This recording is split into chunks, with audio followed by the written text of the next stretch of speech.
और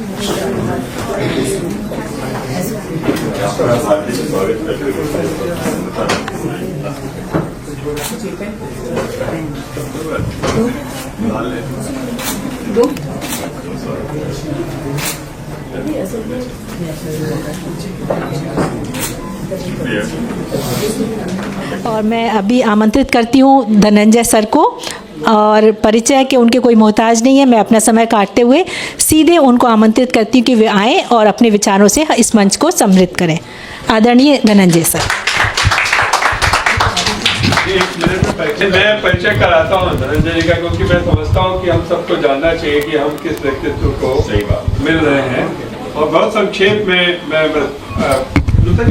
ये ले लीजिए। मैं सिर्फ 2-3 बिंदु बताना चाहता हूँ। आप ना वर्ल्ड बैंक पे थे और आप डॉक्टरेट हैं। देश विदेश में आपका वर्ल्ड बैंक के एक प्रखर अर्थशास्त्री के रूप में आपके बारे में जाना जाता है। विशेष बात यह है कि इन्होंने सांस्कृतिक दृष्टि से जो काम किया है, शायद ही हमारे प्रवासियों में कोई ऐसा आया हो जिसने अपना जीवन भारत की संस्कृति के लिए विदेश में इतना लगाया हो जितना कि आदरणीय धनंजय जी ने लगाया। एक सांस्कृतिक केंद्र वो चलाते हैं वर्जीनिया में बहुत लंबे समय से। और आज के सत्र में आप क्यों हैं, विशेष रूप से इसलिए कि अमेरिका के साहित्य को लेकर जो आपकी पुस्तक है, जिसमें अमेरिका के सभी लेखकों का संकलन है।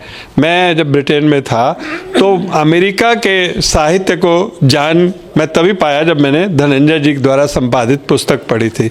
तो इसलिए प्रवासी लेखन की दृष्टि से काम करने वाले सबसे महत्वपूर्ण व्यक्तियों में आदरणीय धनंजय जी हैं। मैंने समय लिया थोड़ा सा, धन्यवाद।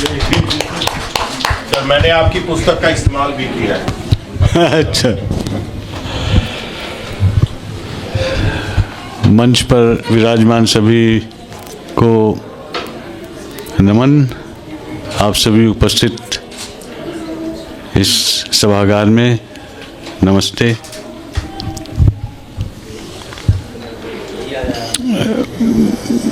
मैं ज़्यादा नहीं बोलूँगा, कम बोलूँगा और समय बचाने की कोशिश करूँगा। तीक्षा जी को मैं अलग से समझा दूँगा जो मुझे बोलना है। सिर्फ 2-3 बिंदु हैं और मैं अपनी समझ जो कि बहुत बड़ी नहीं है उस हिसाब से बोल रहा हूँ। हो सकता है आप लोग सहमत ना हो। मैंने जब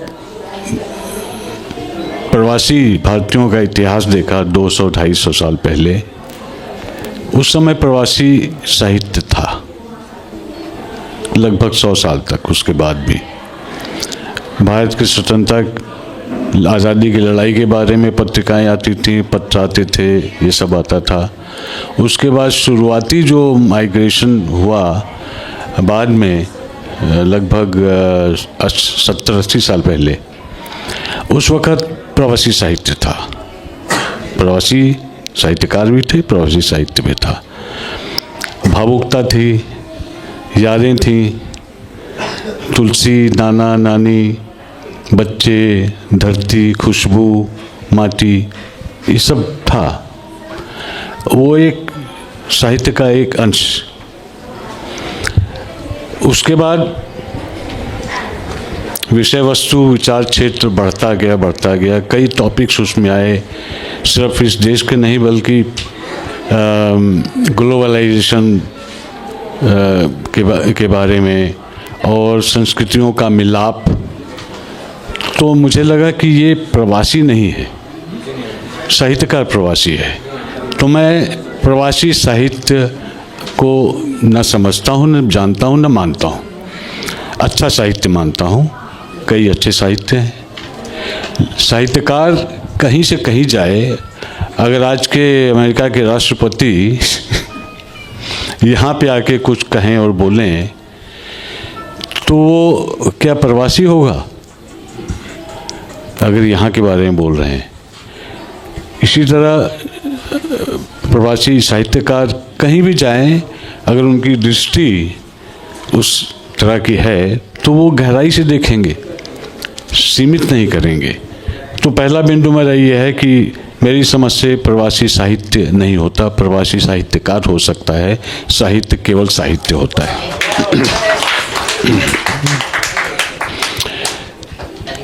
दूसरी बात कि सत्यकेतु जी ने कहा कि हिंदी एक भाषा समूह है, उसमें एक बात में जोड़ना चाहूँगा, संस्कृत भी जोड़ दें। संस्कृत हिंदी की माँ है, क्योंकि इस माध्यम से हम संस्कृत को जीवित रख सकते हैं। और संस्कृत सबसे उत्कृष्ट, सबसे सटीक भाषा है पूरे विश्व में।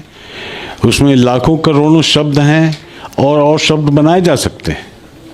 उच्चारण एक है, ग्रामर बिल्कुल स्पष्ट है और हिंदी से भी ज़्यादा, और हिंदी की माँ है।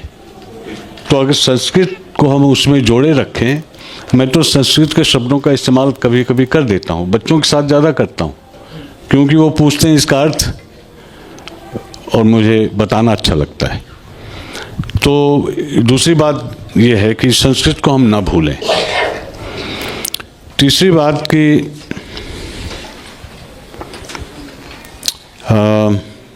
दिशा, उसमें एक बिंदु मेरा ये है कि दशा में विस्तार हुआ है, विषय वस्तु बढ़ी है, क्षेत्र बढ़ा है, विचार बढ़े हैं, व्यापक हुए हैं। लेकिन दिशा में मुझे थोड़ा संदेह ये है कि हिंदी के प्रति हीनता आज के समाज में मैं पाता हूँ। हिंदी अगर कोई जानता भी है, बोलने में शर्म आता है। अरे अच्छा, ये तो हिंदी वाले हैं। तो ये जो एक विषैला ट्रेंड आया है, अंग्रेजी बोल रहे हैं तो मतलब पढ़े लिखे होंगे। अगर गांव की बात करते हैं, किसी खेत की बात करते हैं, गाय की बात करते हैं, तो ये तो पिछड़े लोग हैं। ये मानसिकता मुझे देखने को मिलती है और पिछले 4 साल से मैंने कम से कम ज़मीनी स्तर पर दर्जनों ज़िले में, सैकड़ों स्कूलों में और सैकड़ों से भी ज़्यादा टीचर्स से भी मिला हूँ।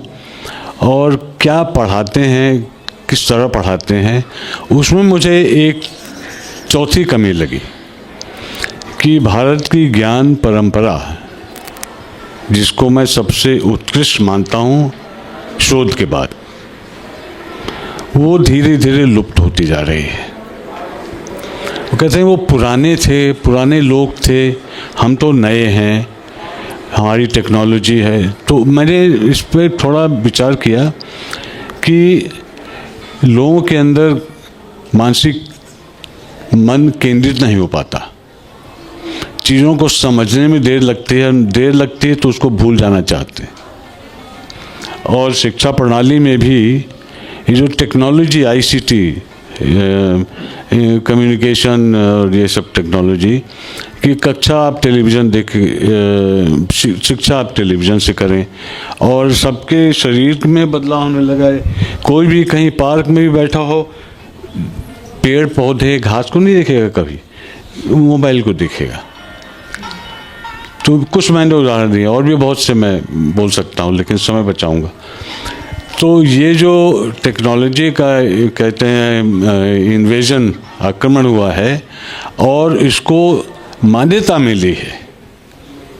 अगर कहीं प्रश्न होते तो मैं समझता कि ठीक है, अभी कुछ आशा बाकी है।